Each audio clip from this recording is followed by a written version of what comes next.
Madam मेरे पास एक जबरदस्त आइडिया है। ये जो है ग्लिसरीन है, ग्लिसरीन। 2 बूंद जज्बातों की, ये 2 बूंद आंखों में डाल दोगे ना तो ऐसे आंसू बहेंगे, ऐसे आंसू बहेंगे कि रो के रुक नहीं सकते। 2 बूंद माफी की, ये बूंद आंखों में डालो और मैडम सर से माफी मांगो। आपके आंसुओं के सैलाब में मैडम सर बह जाएगी। फिर माफी क्या चीज है, आपको वो ऐसे चौकी पोस्ट दे देंगे। इधर दिखाओ दिखाओ दिखाओ, क्या है ये? ग्लिसरीन 2 बूंद जज्बातों की। ठीक है बिल्ले, तुम्हारा आइडिया ट्राई करते हैं। हाँ हाँ करो। जय हिंद मैडम। जय हिंद जय हिंद। करिश्मा सिंह, क्या हुआ आपको? आप इतनी उदास क्यों हैं? नहीं कुछ नहीं। मैडम सर, बिल्ली हट। मैडम सर, ये आपसे माफी मांगना चाहती है।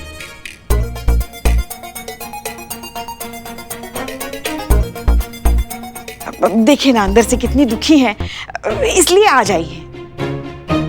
अच्छा ठीक है, आइए केबिन में बैठ के बात करते हैं। All the best. 2 बूंद मैडम, 2 बूंद जज्बातों की। हाँ समझ। हाँ 2 बूंद। जी करिश्मा सिंह, अब कहिए। हमें माफ कर दीजिए मैडम सर, आप हम बहुत शर्मिंदा हैं। हम शर्मिंदगी से भर गए हैं, हमें माफ कर दीजिए। सच में? हाँ सच में मैडम सर, हम अपना शक्ल नहीं देख पाते हैं आईने में। हम इतना शर्मिंदगी से भर गए हैं, हमें प्लीज माफ कर दीजिए आप मैडम सर, प्लीज।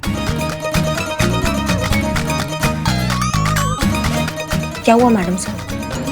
नहीं, हमें बहुत खुशी हुई है जानकर कि आपको सच में अपने किए का पछतावा हो रहा है। लेकिन सच कहें तो हमें इस बार आपकी बात पर पूरी तरीके से यकीन नहीं हो रहा है। हाँ? यकीन नहीं है मैडम सर, हम आपको कैसे यकीन दिलाए कि हम सचमुच बहुत शर्मिंदा हैं।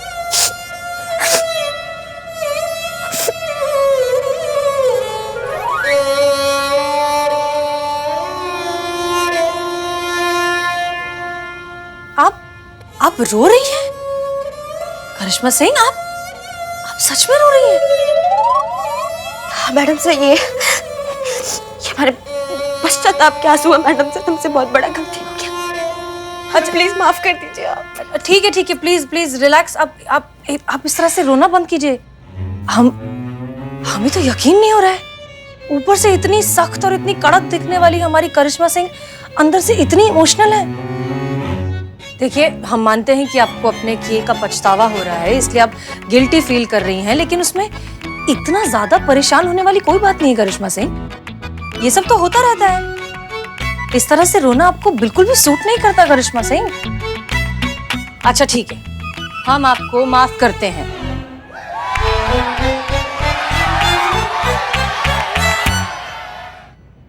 ठीक है, हमने आपको माफ कर दिया। रिलैक्स, अब रोना बंद करिए। Okay, good. अम्मा ये आंसू रुक क्यों नहीं रहे? कह रहे हो ग्लिसरीन दिया है कि जहर दिया है, इतना आंसू बह रहा है। ये उसको ग्लिसरीन नहीं बोलते, लेकिन मैंने कहा था 2 बूंद 2 ढक्कन डाले। क्या हुआ? अरे हमने आपको माफ कर तो दिया। हाँ। अब तो रोना बंद कीजिए, रोकिए खुद को। नहीं रुकेंगे मैडम सर, डोज ज्यादा हो गया। क्या? दुखी का डोज ज्यादा हो गया था ना मैडम सर, तो अब खुशी का डोज हो गया। बचपन की समस्या हमारी रही है ये कि हम जब बहुत खुश हो जाते हैं ना मैडम सर, तो हमारा ये पाइपलाइन फट जाता है और फिर ऐसे ही ये बहने लगता है मैडम सर। हमें आप टेंशन मत लीजिए, ये रुक जाएगा। खुशी का बात ये है कि आपने हमको माफ कर दिया मैडम सर। हाँ धन्यवाद मैडम सर, बहुत बहुत धन्यवाद। कहाँ है? अरे कहाँ है? कहाँ है? एसएचओ मैडम कहाँ है? हाँ आप बताइए, क्या प्रॉब्लम है आपको? मैं अनुराधा और ये मेरे पति धीरज। आप जानती हैं मैडम सर? पता नहीं। आप आइए प्लीज, बैठिए। जी तो आपके हस्बैंड को क्या हुआ? अरे तो ऐसे हो गए ना, मीनू के ससुराल से लौटे तब से। मीनू? मेरी बेटी मीनू, मीनाक्षी। ये मैडम सर को बता रही है कि याद दिलवा रही है? समझ नहीं आ रहा। उसके ससुराल गए थे ना उससे मिलने के लिए, जब लौटे तो ऐसे ही पत्थर जैसे बन गए। क्यों? एक गिलास दहेज मिलेगा क्या? क्या? पानी मांग रहे हैं। अरे मैं भी ऐसे शॉक्ड हुई थी। ये नहीं क्या ससुराल से वापस आए थे, तब इन्होंने मुझसे कहा था कि एक बकेट भर के दहेज बाथरूम में रख दो। ऐसे हो गया ना इनका हाल। मीनू को ससुराल से लौटे ना, तब से ऐसे बहुत चक्के से और आंखें फाड़ फाड़ के बस घूमते रहते हैं। इनके मुंह से एक वर्ड भी नहीं निकलता है। खैर वो तो अच्छी बात है, लेकिन जब भी बोलते हैं सिर्फ दहेज ही बोलते हैं। पता नहीं मीनू के ससुराल वालों ने इस बार दहेज में क्या मांग लिया, इन्हें तो सदमा बैठ गया है। इसका मतलब आपके बेटी के ससुराल वाले आपसे दहेज मांग रहे हैं? और नहीं तो क्या, इन्हें क्या अपने खुद के दहेज का सदमा बैठा है? आप इतने यकीन से कैसे कह सकती हैं कि दहेज की वजह से इनकी हालत ऐसी हुई है? कि आपकी बेटी के ससुराल वालों ने कभी किसी चीज की मांग की, किसी चीज के लिए फोर्स किया? नहीं ना मैडम, उन्होंने आपसे किसी चीज की मांग नहीं की, फोर्स नहीं किया, ना देने पर बेटी को परेशान नहीं किया, तो फिर हम किस बेसिस पर इसे दहेज का केस बनाएं? अरे उसके ससुराल वाले तो ऐसे ही ना, बड़े चालाक है। उनको पता है ना कि आजकल दहेज लेना और देना कानूनी अपराध है, तो ऐसे डायरेक्ट थोड़ी ना मांगते हैं वो तो बहाने बहाने से घुमा घुमा के पिरा पिरा के ऐसे मांगते हैं कि हमें तो पता ही नहीं चलता। हम दहेज देते जा रहे और वो लेते जा रहे, और पता तो हमें तब चलता है कि जब हम कंगाल होके सड़क पर आ जाते हैं। हम आपकी बात समझ रहे हैं, लेकिन इन बातों की बिना पर हम कोई केस रजिस्टर नहीं कर सकते। क्यों? अच्छा कोई और जाके कराऊं क्या? नहीं, मतलब पूरी बात सुनकर ही हम कुछ कर सकते हैं। अरे पूरी बात तो आप जानती है ना, बताया ना मैंने अभी। मतलब हो सकता है कि ये सिर्फ एक तरफा सच हो, ये सिर्फ आपका नजरिया हो सकता है कि पूरा सच कुछ और हो। देखिए, हम सच की अच्छे से जांच पड़ताल करेंगे, और अगर हमें लगा कि ऐसा कुछ है तो हम उनके खिलाफ सख्त से सख्त कार्यवाही करेंगे, ठीक है? लेकिन तब तक के लिए आप प्लीज अपना फोन नंबर और एड्रेस पुष्पा जी को दे दीजिए। आइए। अरे मेरा एड्रेस तो वही है ना। हाँ वही बता दीजिए। हाँ, आइए। मंदिर के पीछे। हाँ बता दीजिए। आप कहाँ जा रही हैं? वर्दी लेने मैडम सर, आपने माफ कर दिया ना हमें। हमने आपको सिर्फ माफ किया है करिश्मा सिंह, वर्दी लेने के लिए नहीं कहा। और वैसे भी आप जहाँ जा रही हैं वहाँ आपको वर्दी की जरूरत बिल्कुल नहीं पड़ेगी। नहीं पड़ेगी मतलब हम कहाँ जा रहे हैं?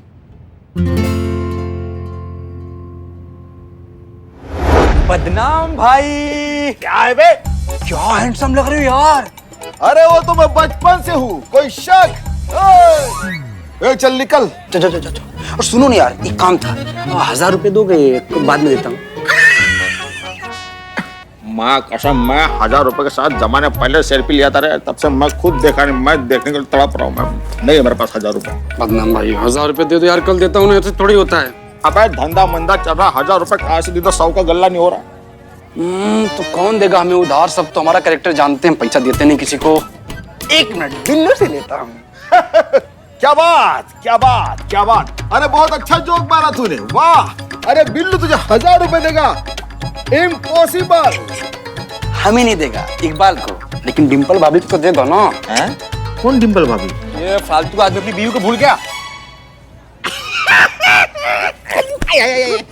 डिम्पल दिखने में बिल्कुल सिंपल है। भाभी जी का फोन। हेलो भाभी जी। बिल्लू जी, कैसे हैं आप?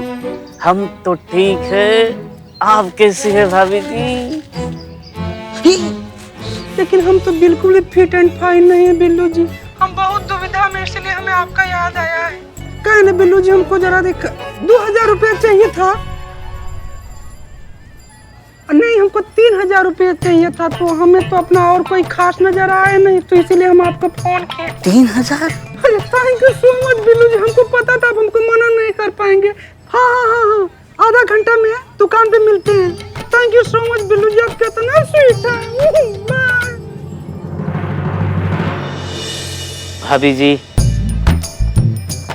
भाभी जी आपने हमें याद किया और हम हाजिर हैं। भाभी जी, बदनाम भाई नहीं दिख रहे?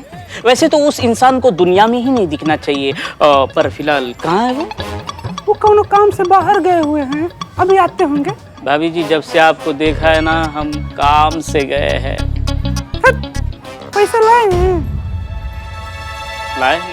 लाए भाभी जी, आपने कहा और हम ना करें, ऐसे हो ही नहीं सकता। हम पैसे लाए हैं लेकिन एक दिक्कत है, पैसे सिर्फ 2999 है। 1 रुपया एडजस्ट कर लीजिए भाभी जी प्लीज।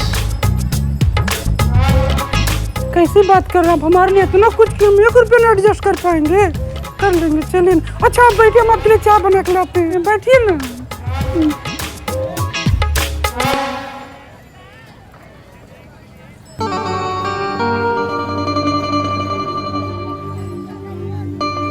बिल्ले, बिल्ले सुनो, हमको तुमसे काम है थोड़ा। बिल्ला, बिल्ले।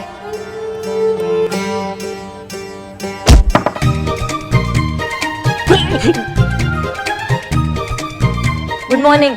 लेकिन ऐसे कौन बुलाता है? अगली बार नहीं सुनोगे ना तो डंडा मारेंगे, समझ गए तुम? नहीं, डंडा मार के नहीं, ऐसे भी आप बुला सकते हैं हमें। बोलिए क्या काम है हमसे? हमको तुमसे ये काम है कि अभी जो केस आया ना दहेज वाला, हमको उनके घर पर जाना, उनका रिश्तेदार बनके जांच पड़ताल करना है अच्छे से, उनकी समस्या का जड़ तक पता लगाना है। समझ रहे हो बात को? समझ गए ना? हाँ समझ गए, बिल्कुल समझ गए। हाँ तो हमको जाना है वहाँ पे, हमें पता लगाना है कि ये दहेज का मामला वाकई दहेज का है या फिर कोई और चक्कर चल रहा है। हसीना मैडम को ऑर्डर है कि तुमको हम साथ लेके जाए, समझ रहे हो, या फिर दूसरी भाषा में समझाए? हाँ बिल्कुल समझ गए। ये क्या हो गया संतोष? क्या हो गया? तुम क्यों मुंह लटका के खड़ी हो? हाँ, जब से देख रहे तुम्हारा दोनों सुई एक ही जगह अटका हुआ है चेहरे का, क्या हो गया? वो अब हमारा वो थाना कंपटीशन जीतने का तो कोई चांस है नहीं, अब तो हारना कंफर्म है। हाँ वो तो छोड़ ही दो। का? हाँ का? नहीं मतलब अब आपने ड्यूटी ज्वाइन कर ली है, इन्वेस्टिगेशन करने जा रही हैं आप, और अगर वाकई ये मामला दहेज का निकला तो केस फाइल होगी, एक केस फाइल होगी तो और भी केसेस आएंगे, और फिर तो हारना तय है ना। संतु ऐसा तुम्हें किसने कहा कि हमने ड्यूटी ज्वाइन कर लिया तो यहाँ पे FIR आएगा? हमने ड्यूटी ज्वाइन ही इसलिए किया है ताकि FIR थाने में ना आए। देखो भैया, ऐसा है कि वर्दी से दूर रहकर, मैडम सर से दूर रहकर, मैडम सर के दिमाग में क्या चल रहा है, वो क्या सोच रही है, हम पता नहीं लगा सकते। इसीलिए हम थाना में रहेंगे, मैडम सर के आसपास रहेंगे, ताकि हमें समझ में आए कि उनके दिमाग में क्या चल रहा है और फिर हम अपने तरीका से अपना ड्यूटी कर सके। समझ रहे हो बात को? ये प्लान है। इसलिए तुम संतु बिल्कुल निश्चिंत हो जाओ, स्माइल वापस आना चाहिए तुम्हारे चेहरे पे। जब तक हमारा थाना प्रतियोगिता नहीं जीत जाता ना, तब तक कोई FIR इस थाना में दर्ज नहीं होगी। हमने संकल्प लिया है ना, प्राण दे देंगे, लेकिन इस संकल्प को हम पूरा करेंगे। नहीं, फिर केस का क्या होगा? अगर वो लोग वाकई में दहेज के लालची निकले तो क्या उनको हम ऐसे ही जाने देंगे? पुष्पा जी, हमारा सबसे पहले दायित्व है ना हमारी ड्यूटी के लिए, हमारी वर्दी के लिए, बाकी सब बाद में। इसलिए जिस शिद्दत से आज तक हम अपनी ड्यूटी निभाते आए हैं, आगे भी उसी शिद्दत से निभाएंगे। बेगुनाह पर आँच नहीं आने देंगे और गुनहगार को ना हम छोड़ेंगे। इसलिए अगर ये मामला दहेज का निकला ना पुष्पा जी, तो हम मैया कसम खाकर कहते हैं हम किसी को नहीं छोड़ेंगे। इंसाफ होगा, इंसाफ हम करेंगे, लेकिन बिना रिपोर्ट का इंसाफ।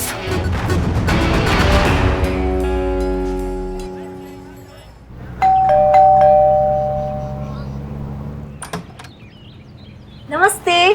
नमस्ते। नमस्ते। नमस्ते जी। नमस्ते। आप लोग? जी आपने नहीं पहचाना? नहीं, हेलो, मुझे भी नहीं पहचाना? बिल्कुल नहीं। देखा, धुंडली वाली फोटो लगा गई एल्बम में। समधी जी ने भी नहीं पहचाना। देखिए भाई साहब, टाइम थोड़े है वरना लाइन लगा देते हैं एल्बमों की। अब साफ साफ बताइए आप लोग है कौन? जी मैं रीमा, मीना के मामा की लड़की, और ये मेरे हस्बैंड प्यारे। हाँ प्यारे है समधी जी। हाँ, हमारी बहू मीनू ने तो बताई थी वो अर्पित के साथ शिमला जाने से पहले कि आप लोग लखनऊ आने वाले हैं। हाँ, बोला था 2 दिन रुकेंगे आप हमारे यहाँ। टाइम थोड़े है वरना लाइन लगा देते हैं, आपको रिसीव करके लेके आने वाले की। आप लोग बाहर क्यों खड़े हैं? आप तो हमारे अपने हैं। आइए आइए, अंदर आइए। आइए आइए। केतकी, देखो कौन आए। ये है हमारा छोटा सा घर। अरे मैं तो बताना ही भूल गया कि मैं कौन हूँ। मैं संजय, अर्पित के पापा। कहाँ रख दी? अभी तो हाथ में ही थी। कहाँ रख दी, मिल नहीं रही अरे बस, अरे भाग्यवान, जो नहीं मिल रही है उसे छोड़ो, जो मिल रही है उनसे तो मिलो। हमारी बहू मीनू के परिवार वाले हैं, उनके घर से आए हैं। हाँ। मैं रीमा। हाँ रीमा। और ये मेरे हस्बैंड। प्यारे जी। हाँ, बड़े प्यारे हैं। और ये जो रीमा है, ये मीनू के मामा की बेटी है। हाँ। घर ढूंढने में कोई परेशानी नहीं हुई ना? तकलीफ किस बात की? यहाँ से यहाँ तो आना था, अमीनाबाद से ऑटो ली, 2 मिनट सर से इधर। एक मिनट। मीनू तो कह रही थी कि आप स्टेशन से सीधा यहाँ आएंगी। लखनऊ पहली बार आ रहे हैं क्या? हाँ, स्टेशन से ही तो आना था, लेकिन ये प्यारे भी ना इनके ना फ्रेंड रहते हैं अमीनाबाद में। अब प्यारे की बात हम टालते नहीं है, तो पहले फ्रेंड के घर गए अमीनाबाद में, फिर वाया अमीनाबाद होते हुए ऐसे हम आ रहे हैं। अच्छा। आप कुछ ढूंढ रही हैं? हाँ, कुछ तो ढूंढ रहे थे, पर याद नहीं आ रही है। उम्र हो गई है ना बेटा, इसलिए याददाश्त थोड़ी कमजोर हो गई है। अच्छा बेटा, आप लोग खड़े क्यों हैं? बैठ जाइए। हाँ, हम बैठते। पति जी, पहले आप बैठिए। जी प्यारे।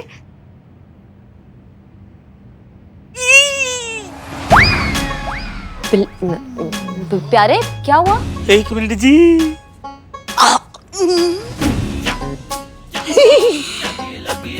अरे याद आ गया, सुई ढूंढ रही थी। जी, बहुत जल्दी याद आ गए जी। हाँ बेटा, जब चुभती है तभी याद आती है। और कुछ भूली तो नहीं? बैठने से पहले बता दीजिए। नहीं बेटा, बस एक ही थी। बैठ जाओ। अब क्या कहें, इनका तो रोज का है, यहीं बैठ के सिलती रहती है, और यहीं ये सुई जो है ये भूल जाती है, छोड़ देती है वहीं पर। अब बेचारी हमारी बहू मीनू की क्या गलती है बताइए? यहीं बैठ जाती है, चूक जाती है, उसे कितनी तकलीफ होती है। क्या है ना बेटा, अगर ये सोफे सारे सफेद रंग के होते ना तो कोई परेशानी नहीं होती, लेकिन भाई टाइम थोड़ा है, वरना लाइन लगा देते। सफेद सोफों की। अच्छा। लेकिन जो है मीनू की डैडी जी के हाथ में है, उनकी बेटी है। अगर वो अपनी बेटी को कुछ देना चाहे तो हम बीच में दखल नहीं देंगे, हम मना थोड़ी करेंगे। नहीं।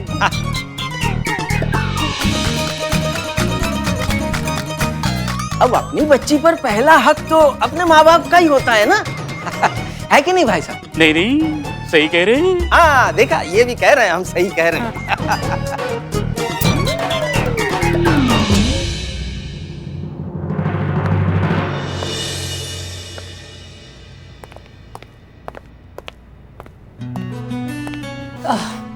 जय हिंद सर।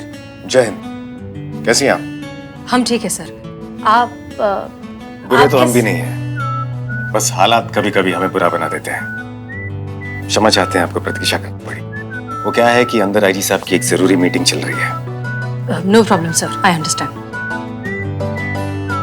आइए थोड़ा आगे चल के बात करते हैं, आइए। ठीक है। क्या हुआ सर? हसीना जी, आपके लिए एक बुरी खबर है। अच्छा, जिंदगी में अब तो इतनी बुरी खबरें सुन ली है सर कि कोई भी खबर उतनी बुरी नहीं लगती। बताइए, इस बार आप कौन सी बुरी खबर देना चाहते हैं? हमने आईजी साहब को ये जिक्र करते हुए सुना कि अगर आपका थाना बेस्ट थाना प्रतियोगिता नहीं जीत पाता है तो आपका थाना बंद करने की सोच रहे हैं, क्योंकि उनका यह मानना है कि प्रतियोगिता का परिणाम ही इस बात को सिद्ध कर देता है कि इस शहर को आपके थाने की आवश्यकता है या नहीं। ये पुलिस डिपार्टमेंट हमारे थाने के पीछे क्यों पड़ा रहता है हर वक्त? अब एनीवेज सर, आप क्या सोच रहे हैं? वही जो आप सोच रही हैं। आपका थाना हरगिज बंद नहीं होना चाहिए। हमसे बेहतर और कौन जानता होगा कि इस शहर को आपके थाने की कितनी आवश्यकता है। इसलिए हम चाहते हैं कि आपका थाना ये प्रतियोगिता जीत जाए और यूं ही पूरी निष्ठा के साथ अपना फर्ज निभाता रहे। शायद इसलिए ये कॉन्फिडेंशियल बात हम आपके साथ शेयर कर रहे हैं। आप अपने ही सिद्धांतों के खिलाफ जा रहे हैं सर। हमें तो लगा था कि आपके लिए अपने फर्ज से ऊपर कुछ भी नहीं। अब भी नहीं है हसीना मलिक। हम आपके साथ एक कॉन्फिडेंशियल बात इसलिए शेयर कर रहे हैं क्योंकि हम नहीं चाहते कि आपका थाना बंद हो, क्योंकि हम अच्छी तरह से जानते हैं कि एक आम शहरी की कितनी सारी उम्मीदें आपके थाने के साथ जुड़ी है। इंसाफ के लिए लोगों की नजरें आपके थाने की तरफ होती है, क्योंकि उन्हें पूरा विश्वास है कि उन्हें कहीं इंसाफ मिले या ना मिले, आपके थाने में जरूर मिलेगा। कोई सुने या ना सुने, उनकी आवाज आपके थाने में जरूर सुनी जाएगी।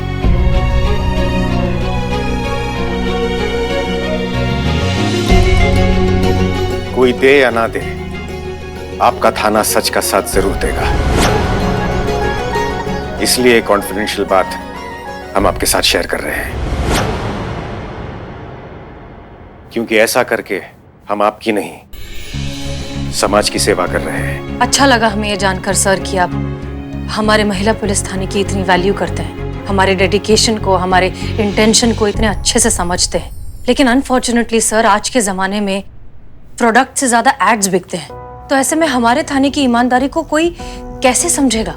और वैसे भी हम चाहें भी तब भी ये कंपटीशन जीतना हमारे लिए बहुत मुश्किल है सर, क्योंकि बाकी पुलिस थाने इस कंपटीशन को जीतने के लिए किसी भी हद तक जाने को तैयार है। आप अच्छे से जानते हैं कि इस कंपटीशन में हिस्सा लेने के लिए ऑफिशियल क्राइम ग्राफ लो होना चाहिए, इसलिए कुछ पुलिस थानों ने रिपोर्ट लिखना ही बंद कर दिया है। जब रिपोर्ट ही नहीं लिखेंगे तो क्राइम ग्राफ तो अपने आप ही लो हो जाएगा ना। और आप अच्छे से जानते हैं सर कि इस तरह के पैंतरे हमारा महिला पुलिस थाना कभी नहीं अपनाएगा, इसलिए हो सकता है कि ये कंपटीशन हम जीत ना पाए। फिर भी आपने हमारे लिए इतना कंसर्न दिखाया, उसके लिए बहुत बहुत शुक्रिया। जय हिंद सर। जय हिंद।